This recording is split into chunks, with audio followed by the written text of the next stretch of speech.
Assalamualaikum warahmatullahi wabarakatuh. Alhamdulillahi rabbil alamin. Alhamdulillahil fatahil alim alladzi arsyada man istafahu min ibadihi lit-ta'alim wa ta'lim wa ja'ala 'ilma sababan najati wal fawzi biz-zulfa 'indal malikil 'azim. Wassalatu wassalamu ala man arsalallahu hadin ila siratal mustaqim wa ala alihi washabihi faizin min suhbatihi wa ittibahi bil khuludi fi daril baqa'i wan na'im.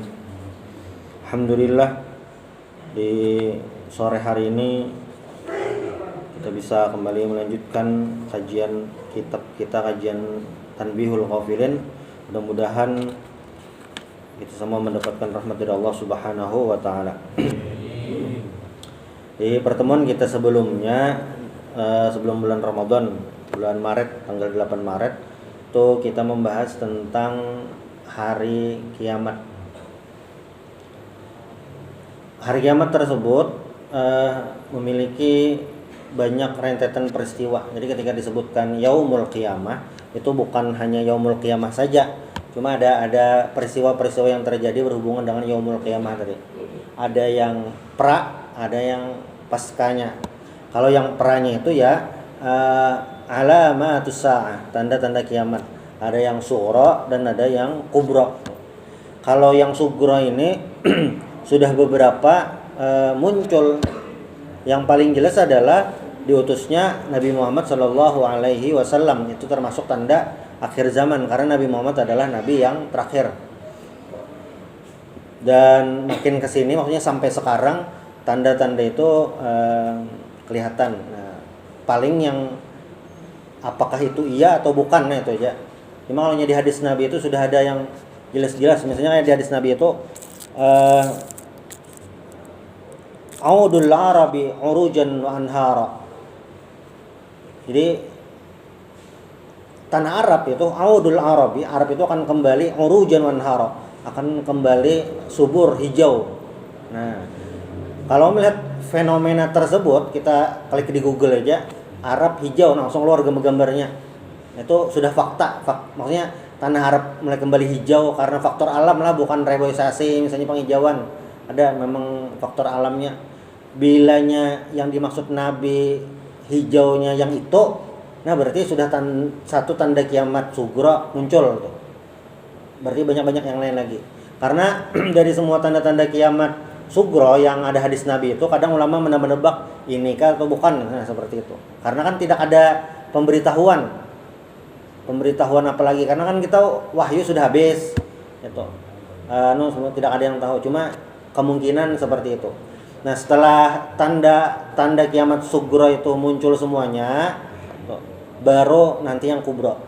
Nah, salah satu yang kubra itu yang selalu kita berdoa adalah terhindar dari apa? Masihid Dajjal. Kawe Nabi Isa alaihissalam. Al-Masih itu kan Nabi Isa, kawenya ya Dajjal. Kita berlindung daripada Dajjal. Nah, sebelum Dajjalnya itu muncul, jadi ada yang anak buah Dajjal dulu, yang raja kerampot, bahasanya kerampot, ahli pembohong itu, yang kayak Dajjal. Karena Dajjal itu adalah penipu terbesar di muka bumi. Karena memang Dajjal ini diberikan sesuatu yang itu akan mentakjubkan orang, memiliki kekuatan bisa menghidupkan yang mati. Walaupun memang sebenarnya bukan itu. Jadi ada dalam riwayat itu disebutkan ketika Dajjal ini berhadapan dengan seseorang, ditanya misalnya, ini apakah kubur ayah kamu? Iya. Lalu dihidupkan Dajjal yang ayahnya tadi, walaupun itu sebenarnya bukan ayahnya, tapi diserupakan. Lalu yang diserupakan ayahnya tadi menyebutkan ikutilah ini, nah lalu mengikuti Dajjal. Nah, sebelum Dajjalnya itu muncul, jadi Dujail atau maksudnya yang juniornya itu dulu muncul. Dan Dajjal ini perlu kita pahami, bukan seperti Nabi Isa alaihissalam. Nabi Isa itu turun dari langit karena memang beliau sekarang di langit. Posisinya itu, nah, misalnya seandainya bisa Google Maps, wah di langit nih. Nabi Isa memang di langit. Kalaunya Dajjal itu sudah di bumi. dalam sebuah riwayat dari Tamim Ad-Dari, bila bila belajar hadis Arba'in Nawawi itu ada salah satu hadis yang diriwayatkan Tamim Ad-Dari. Tamim Ad-Dari ini sebelum bertemu Nabi, maksudnya sebelum syahadat, beliau tuh pernah terdampar di suatu pulau. Riwayatnya memang seperti itu. Di pulau tersebut bertemu dengan Dajjal. Tamim Ad-Dari, lalu beliau ceritakan kepada Nabi, dan Nabi riwayatkan tentang bertemu dengan Dajjal, dia sudah ada. Nah, cuma Dajjal ini belum jadwalnya keluar lagi. Jadi masih di pulau itu atau masih, ya tidak perlu juga kita cari mana ya Dajjal, kita bunuh yo sebelum keluar, ada kawan. Memang sudah, jadi settingannya sudah, walaupun di bom atom ada, memang tidak tidak terdata oleh apa, tidak tahu. Nah, tanda-tanda kiamat kubro itu keluaran Dajjal, Ya'juj Ma'juj semuanya tuh Nabi Isa sampai diangkat itu habis semua, baru terjadi kiamat. Nah, sebenarnya yang paling penting dalam peristiwa kiamat tadi bukan perannya tadi. Walaupun kalau kita baca cerita Alamatus Sa'ah tadi, banyak cerita-cerita yang itu menarik. Terlepas dari orang beriman atau tidak kan. Cuma kita sebagai orang mukmin, itu Nabi meriwayatkan, ya kita jelas harus percaya, wajib percaya. Cuma yang paling penting dari peristiwa rentetan tadi adalah sesudah terjadi kiamat. Karena sesudah terjadi kiamat itu tempat kembali cuma dua, yaitu al-jannah dan wan-nar, surga dan neraka. Itu yang banyak sudah disebutkan dalam Al-Qur'an. Al-mu'min itu ilal jannah, al-kafir atau al-musyrik itu ilan nar. Bahasa sederhananya seperti itu. Nah, pengarang kitab Tanbihul Ghafilin, beliau ketika menjelaskan tentang hari kiamat, nah beliau lalu membahas tentang neraka, an-nar, tentang neraka.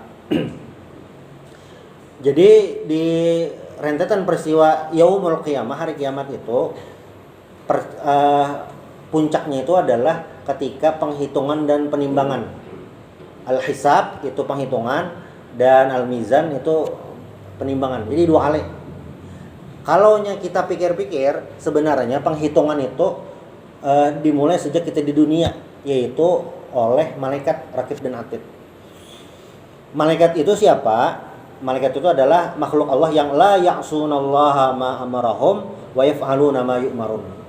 Malaikat itu adalah la ya'sunallah, tidak mungkin maksiat kepada Allah, wa yaf'aluna ma yu'marun, dan selalu mengerjakan apa yang Allah perintahkan.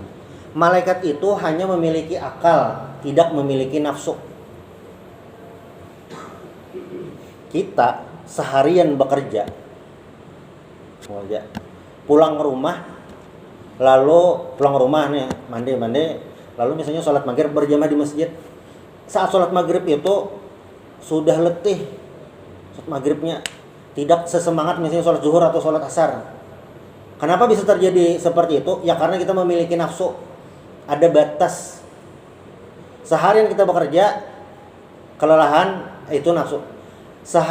Kita banyak beribadah, sudah banyak membaca Al-Quran, misalnya sholawat Nabi, macam-macam. Lalu kelelahan, itu memang nafsu manusia seperti itu. Nah, malaikat tidak merasakan itu. Jadi ketika malaikat itu diperintahkan sujud, sepanjang waktu sujud, tidak masalah. Itu malaikat. Nah, termasuk tugas malaikat itu adalah mencatat amal kita, baik atau buruk. Nah, dengan tipikal makhluk Allah Ta'ala yang bernama malaikat itu, maka tidak mungkin ada kesalahan catat. Ya, nah, kenapa malaikat tidak mencatat? Kan kemarin saya ikut kajian hari Rabu sore. Nah, itu ada kejadian yang saling klaim di akhir itu tidak ada. Karena malaikat itu tidak memiliki nafsu, dan tidak ada yang waktu kayak ketiduran, tidak ada. Jadi tetap stabil. Nah, jadi di akhirat catatan malaikat itu pasti sudah aman, tidak masalah. Lalu ada penimbangan, ada penghitungan, nah itu. Lalu itu diputuskan antara surga dan neraka. Apakah seseorang itu bisa langsung masuk neraka? Itu dilihat dari kalkulasi semua hal. Bisa jadi ada seseorang yang dosanya banyak, dihitung memang banyak dosa. Tetapi ketika dalam prosesi menuju neraka dibatalkan. Kenapa? Dosanya sudah Allah hapuskan. Dosanya itu jelas dosa-dosanya yang terhadap Allah Subhanahu wa taala. yaghfiru liman yasha, Allah mengampuni siapapun yang beliau kehendaki. Bisa juga memang masuk neraka. Tetapi karena masih beriman dijemput. Jadi selama dosanya, sebanyak dosanya, selama itulah dia di dalam neraka, lalu dikeluarkan dari neraka. Kenapa? Karena dia tetap beriman, masih ada iman. Dalam sebuah riwayat ini dari Abu Hurairah radhiyallahu anhu, ini disebutkan oleh Imam At-Tirmidzi dalam Sunan At-Tirmidzi tentang fi sifati jahannam, tentang sifat api neraka. Qala Rasulullah sallallahu alaihi wasallam, uqida 'alan nari alfusanatin hatta ihmarat. Jadi api neraka itu dinyalakan selama 1000 tahun sampai warnanya merah. Summa uqida 'alaiha alfusanatin ukhra hatta byadat. Dan dinyalakan lagi sampai 1000 tahun berikutnya sampai warna apinya putih. Summa uqida 'alaiha alfusanatin, 1000 tahun berikutnya sampai iswaddat, sampai hitam. Nah, sudah itu berarti merah, putih, hitam. Fahiya sauda'u qallailil muzlim. Dan hitamnya itu kata Rasulullah SAW seperti malam yang gelap. Nah, itu api neraka. Dalam sebuah riwayat disebutkan salah satu ulama yang sangat khusyuk, sangat takut kepada Allah Subhanahu wa taala. Nama beliau Yazid bin Marsad. Ini meninggal tahun 101 Hijriah. Jadi beliau itu annahu kana la tanqati'u dumu'u ainai. Selalu meneteskan air mata. Wala yazalu bakian. Selalu menangis. Kenapa? Nah, fasuila an dzalik. Lalu beliau ditanya, kenapa jadi selalu menangis? Kata beliau, "Lau anna Allah ta'ala au'adani bi anni law aznabtu dzamban la habasani fil hammami abadan lakana haqqan alayya alla tanqati'a dumu'i. Fa kaifa wa qad au'adani ayyah bisani fi narin qad uqida 'alaiha 3,000 sanatin." Jadi kata beliau, bagaimana aku maksudnya tidak sedih karena apa? Janji Allah Ta'ala ini luar biasa. Seandainya, ini beliau berandai-andai dan itu tidak mungkin. Seandainya aku berdosa dan sanksi atau hukuman terhadap dosa itu dikurung dalam hammam, dalam kamar mandi selamanya, itu akan membuatku berhenti menangis. Dibandingkan apa? Dibandingkan masuk ke dalam neraka. Artinya seandainya ada janji dari Allah, bilanya melakukan dosa itu cuma dikurung di kamar mandi aja, walaupun selamanya ada masalah, saya akan berhenti menangis. Cuma masalahnya adalah ini ada janji dimasukkan dalam neraka ketika berbuat dosa. Itulah yang membuat beliau ini selalu menangis memikirkan neraka. Nah, dalam kajian akhlak itu ada namanya khauf, ada yang namanya roja. Khauf ini adalah takut. Salah satunya adalah takut terhadap neraka. Nah, mengenai neraka ini, siksaannya dalam Al-Quran banyak digambarkan. Mengenai siksaan neraka ini macam-macam. Salah satunya adalah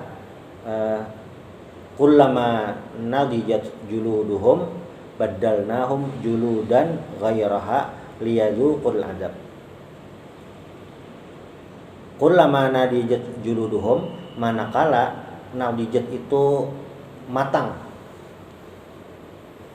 saat seseorang itu kulitnya itu, badannya itu, nadijat juluduhum, kulitnya itu sudah matang dalam neraka, karena kan di neraka itu dibakar. Badalnahum, kami ganti, kata Allah Subhanahu wa taala, badalnahum juludan ghairaha, kami ganti dengan kulit yang lain, liyadzuqul azab, supaya mereka merasakan azab. Jadi kulit kita kalau terbakar, ini tidak perlu kita coba. Maksudnya itulah, kalau kulit itu terbakar, rasa apa nih, daya sentuhnya itu, pengerasanya itu hilang. Nah, di neraka supaya seseorang itu terus merasakan azab, maka misalnya buah dibakar, ganti kulit baru. kepanasan lagi, terbakar, ganti kulit baru. Makanya di ayat tadi ujungnya apa? Liyadzuqul azab, supaya mereka merasakan azab. Apa beda di neraka dengan di surga? Di surga itu hidup, ahlu surga itu hidup, merasakan kenikmatan, merasakan pemberian Allah Subhanahu wa taala, ada sungai dari susu, ada sungai dari madu, macam-macam di dalam surga. Mereka hidup merasakan kenikmatan macam-macam, beraneka macam makanan, kenikmatan santai lah. Kalau di neraka, la yamutu fiha wa la yahya. Hidup tidak, mati pun tidak. Ibaratnya kayak hidup segan, mati pun tak mau. Nah, itu yang paling cocok memang di neraka. Karena apa? Karena dikatakan hidup yang merasakan azab, dikatakan mati ya hidup. Gitu.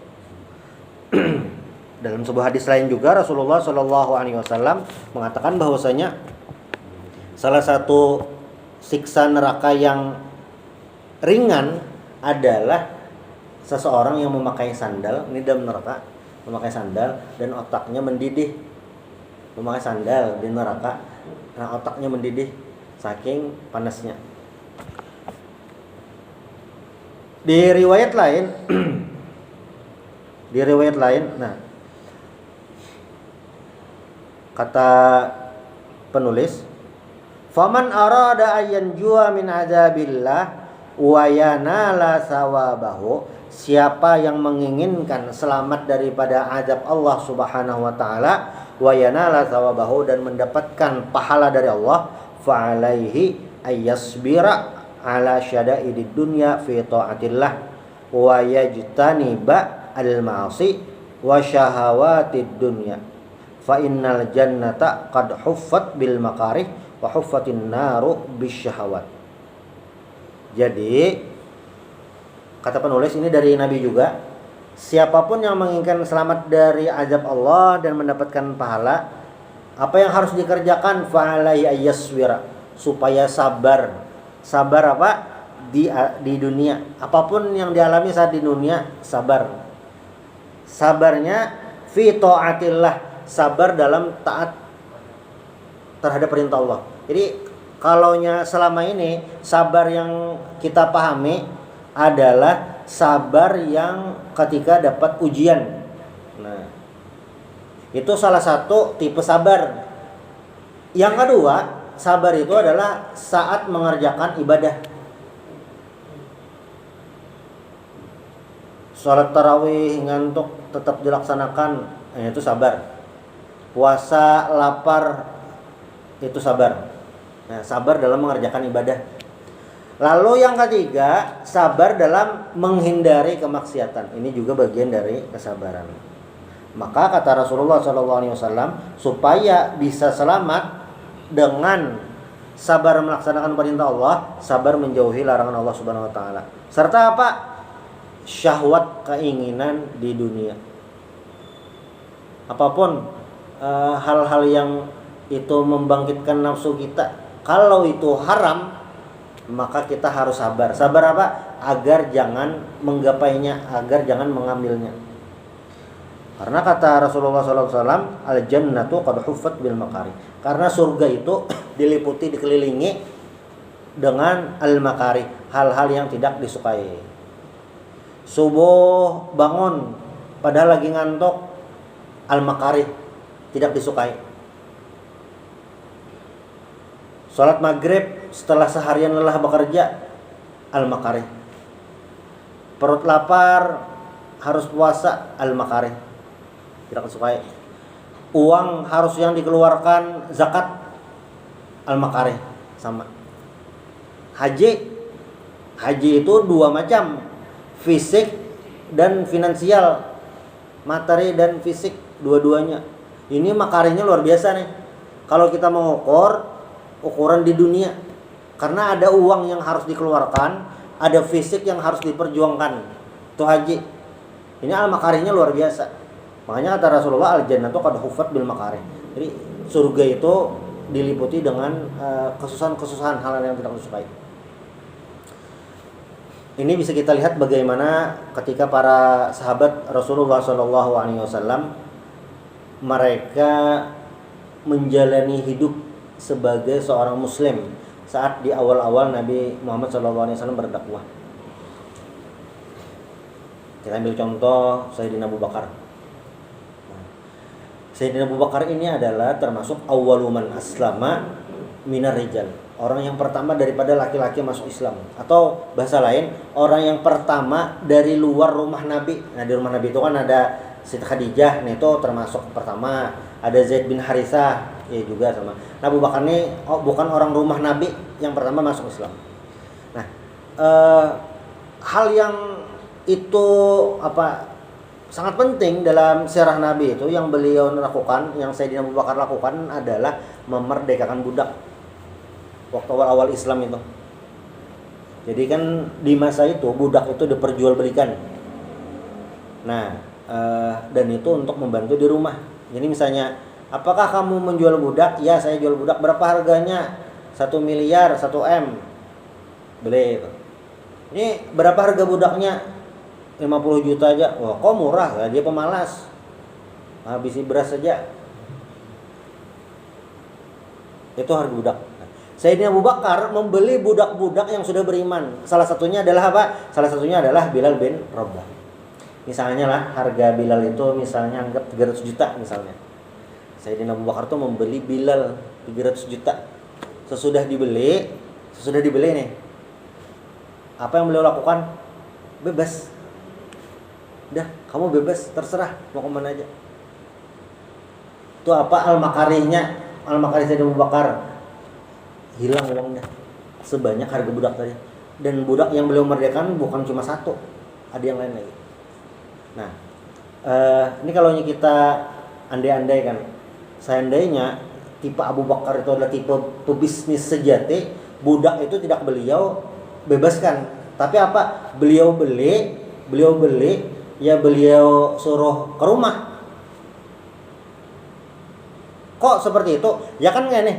Sayyidina Abu Bakar muslim beriman, budak tadi di rumah Sayyidina Abu Bakar ya mereka beriman juga, beriman juga, tetap bisa melaksanakan ibadah, cuma berada di rumah Sayyidina Abu Bakar. Kan bisa seperti itu supaya 300 juta yang dikeluarkan untuk membeli tadi ya tidak rugi-rugi banget lah.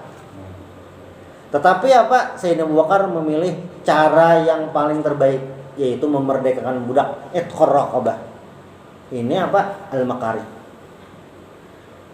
Ada sahabat Nabi yang lain namanya Mus'ab bin Umair. Mus'ab ini sebelum masuk Islam termasuk kayak idola, kayak crazy rich-nya di masa itu. Fashion beliau dia di panutan, gaya pakaian jadi panutan Mus'ab bin Umair. Tetapi ketika beliau masuk Islam langsung di blacklist, langsung dikeluarkan dari kartu keluarga. Kartu ATM-nya diblokir, banknya dibekukan, langsung disita semua aset. Kenapa? Karena ibu beliau sangat tidak menyukai ajaran Nabi Muhammad SAW. Sampai suatu waktu Mus'ab ini diberikan ultimatum. Kata ibu beliau, ayo kembali ke agama nenek moyang. Kalau tidak mau, kamu harus keluar dari rumah ini. Nah, sampai seperti itu. Dan ternyata Pak Mus'ab bin Umair memilih Islam daripada kembali kepada agama nenek moyang. Jadi beliau kehilangan segalanya tuh. Cuma keimanan yang beliau miliki. Ada juga sahabat Nabi yang lain. Ini yang al-jannatu qad huffat bil makarih. Nah, ini contoh-contoh dari sahabat. Ada nama salah satu sahabat ngarannya Suhaib bin Sinan Ar-Rumi. Beliau ini bukan orang asli Mekah, orang luar. Merantau ke Mekah dan sukses di Mekah. Bisnis berhasil. Ketika beliau mau hijrah ke Madinah, orang-orang pembesar Quraisy menahan beliau. Oh, tidak bisa kamu hijrah. Kamu ini cuma mau ambil keuntungan di Mekah, banyak duit macam-macam. Oh, jangan seenak aja meninggalkan kota Mekah. Maksudnya tuh Suhaib bin Sinan ini pasti mau membawa harta ke Madinah. habis hartanya, tidak ada lagi di Mekah, rugi orang-orang Mekah. Nah, menurut orang Mekah seperti itu. Lalu Suhaib bin Sinan ini karena beliau taat kepada Nabi, memperjuangkan keimanan, apa yang beliau katakan kepada orang-orang Quraisy, orang-orang kafir Quraisy? Mari kita bernegosiasi. Jadi supaya Sinan bin Ar-Rumi ini dari nol sampai kota Mekah jadi salah satu orang kaya di kota Mekah. Kata Suhaib bin Sinan, bagaimana kalau seperti ini nih? Semua hartaku, aset nih semuanya berarti. Kalau yang sekarang surat tanah, BPKB, semuanya lah.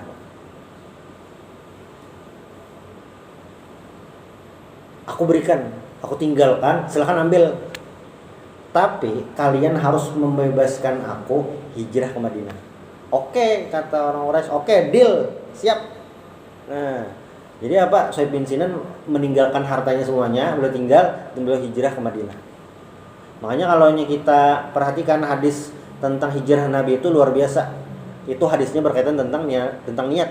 Innamal a'malu binniyat wa innamal likulli imrin ma nawa. Faman kanat hijratu ila Allahi wa rasulih fa hijratu ila Allahi wa rasulih.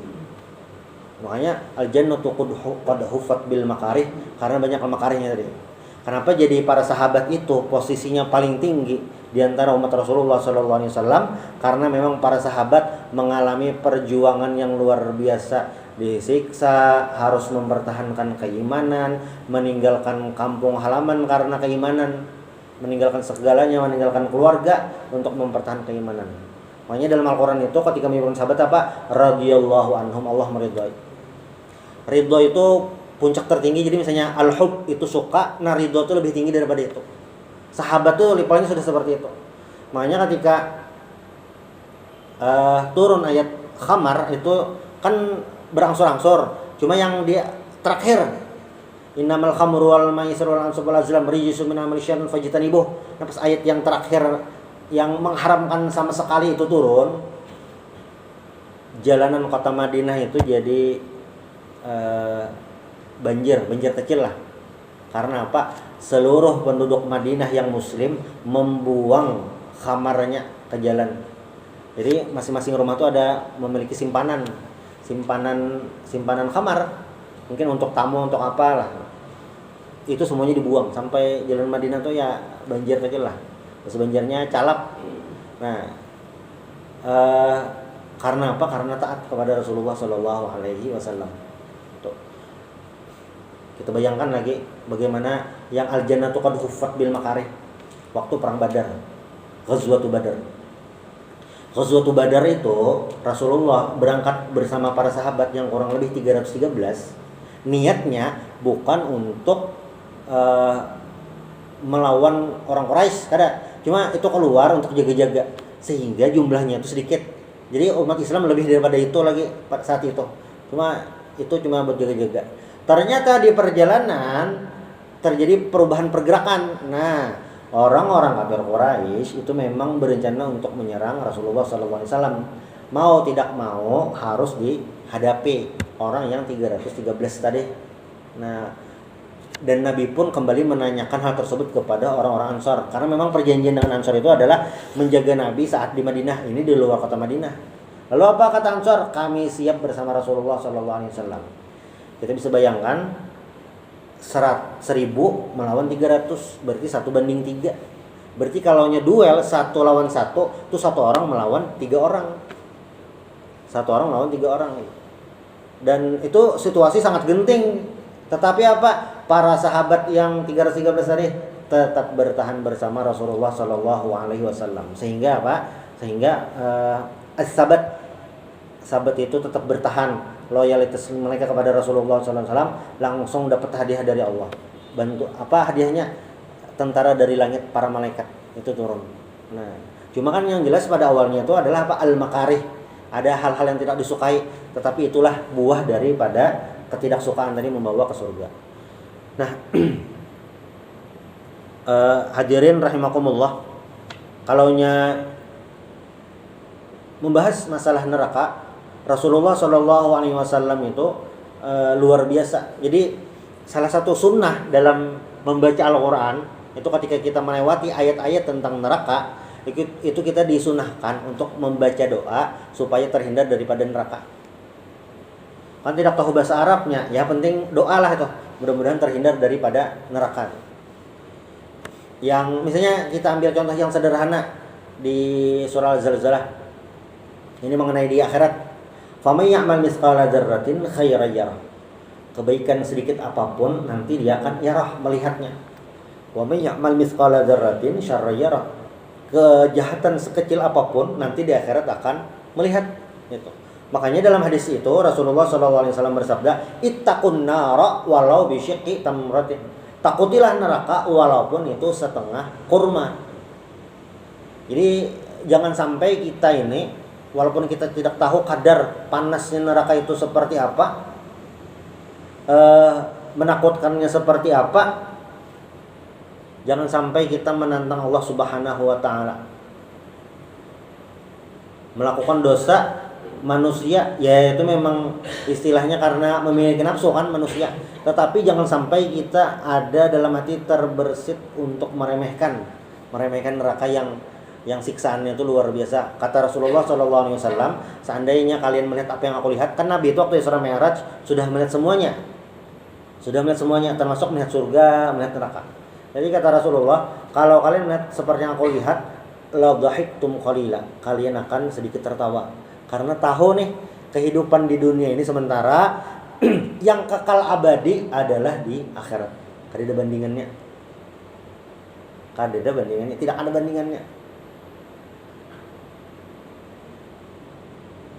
Di dunia paling lama kan misalnya umur Nabi Muhammad antara 60 sampai 70 tahun, itu lama sudah. 70 tahun. Itu 80 tahun untuk ukuran hari ini termasuk usia panjang. Tetapi itu tidak ada bandingannya dengan saat di akhirat yang khalidina fiha abada, yang selama-lamanya. Kita mungkin tidak perlu jauh-jauh ke akhirat, kita bandingkan yang umat Nabi Muhammad dengan umat yang terdahulu. Umat Nabi Muhammad ini antara 60 sampai 70. Umat dahulu tuh umur panjang-panjang, kayak zaman Nabi Adam, zaman Nabi Nuh, itu umurnya 1000-an. Nabi Nuh tuh aja kan dakwahnya 950 tahun. Berarti umur beliau lebih daripada itu. Nah, umur umat Nabi Muhammad dibandingkan umur Nabi Nuh tuh kan jauh tuh selisihnya. 1000 tahun ya itu lama. Sudah lama tuh, sangat lama 1000 tahun. Kita di Indonesia peninggalan apa yang 1000 tahun lalu masih ada sampai sekarang. Saking lamanya tuh. Tetapi ini di akhirat tidak ada batas waktunya, khalidina fiha abada.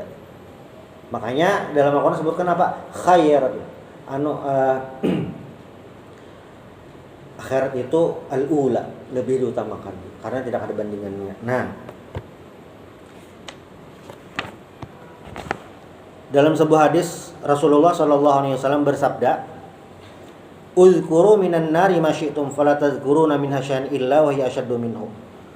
Ini tentang mengingat neraka. Jadi ketika kita ingat dosa, kita ingat neraka, karena itu memang janji Allah Subhanahu wa taala. Jadi kalaunya dihubung-hubungkan, pahala itu surga, dosa itu adalah neraka.